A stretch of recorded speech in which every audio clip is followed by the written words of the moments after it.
All right, let's dive in. We all know the story of Dhul-Qarnayn, right? This epic ruler who traveled to the very edges of the world. But here's a thought. What if the way we usually read this story kind of misses the point? I mean, what if the real story isn't just in the words, but in how the whole thing is put together? That's what we're going to unpack today. So the standard take on this is pretty straightforward. We're taught that this is a powerful moral lesson. The ultimate guide for our righteous ruler on how to wield immense power with justice and wisdom. But is that really the main event here? What if that's not the whole story?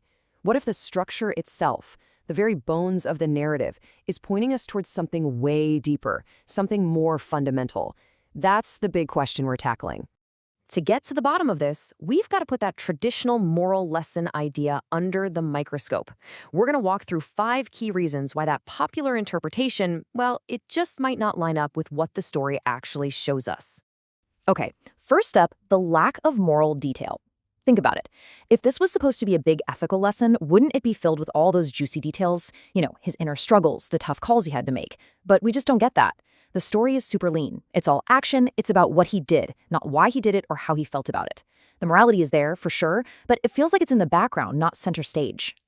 Second point, let's look at who he is. In the source material, the really central moral figures are usually prophets, lawgivers. They bring whole new systems of belief and law to humanity.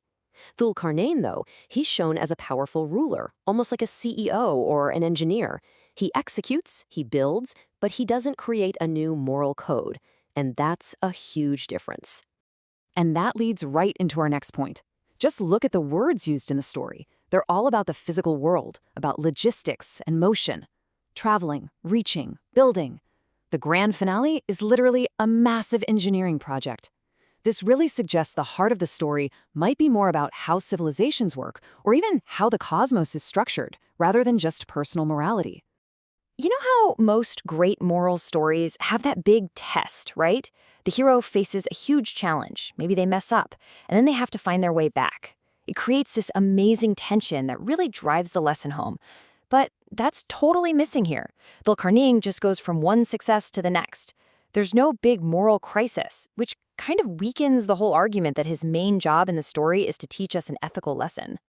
So, if the moral lesson idea isn't a perfect fit, then what is? Well, the story's structure, with all its talk of boundaries, of containing things, and of constant travel, it seems to be screaming about other, deeper themes. Things like the limits of human power, or the massive challenge of bringing order to a chaotic world, or maybe even the very nature of what it means to exist and move.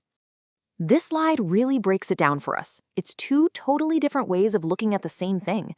The old ethical model, it's all about the quality of power. It asks, is he a good guy? But this new structural model we're exploring, it's about the function of power. It asks, what is he doing with it? What is he building? What is he organizing? It's a major shift in perspective. Okay, so we've kind of taken the old theory apart. Now for the fun part.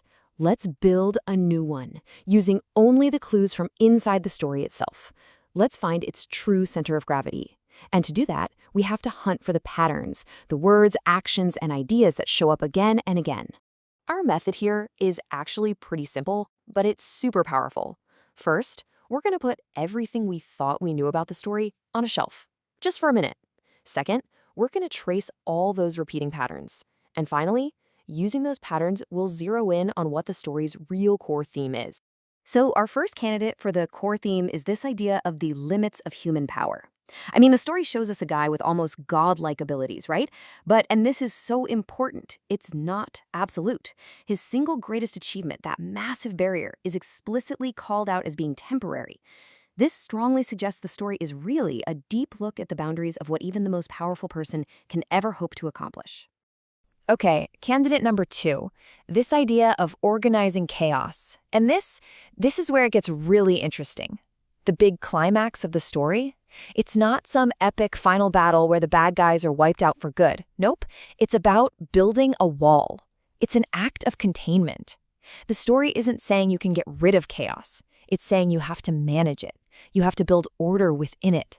Because that chaos, it's always going to be there.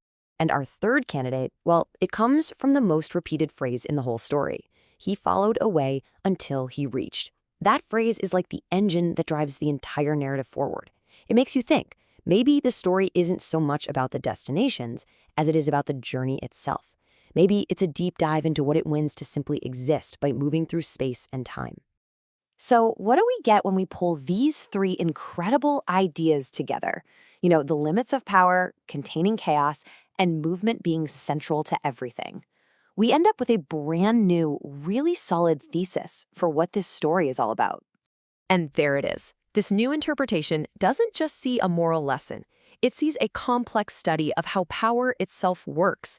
It shows power moving through the world, bumping up against its natural limits, and realizing its ultimate job is to create temporary pockets of order, containment, because it's facing a type of chaos that can never, ever be truly gotten rid of.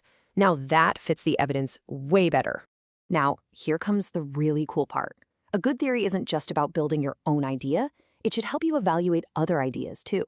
So let's stress test this new structural lens of ours.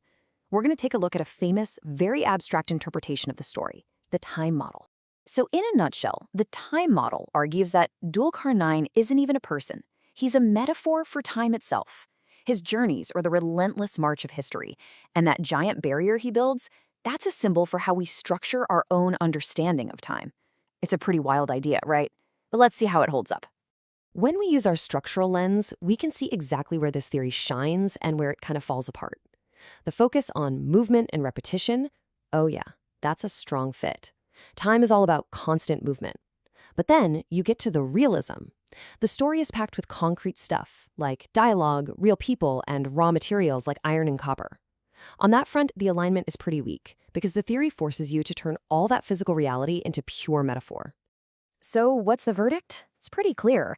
The time model does an amazing job of explaining the story's abstract flow, all that movement and all those boundaries, but it really struggles with the story's gritty physical details, unless you're willing to add on extra layers of metaphorical meaning that aren't actually in the text. Our structural approach lets us pinpoint that gap with precision. So, what's the big takeaway here? Well, we've seen just how much power there is in looking not just at what a story is saying, but at how it's built. The actual blueprint of a story can be the biggest clue to unlocking its deepest secrets.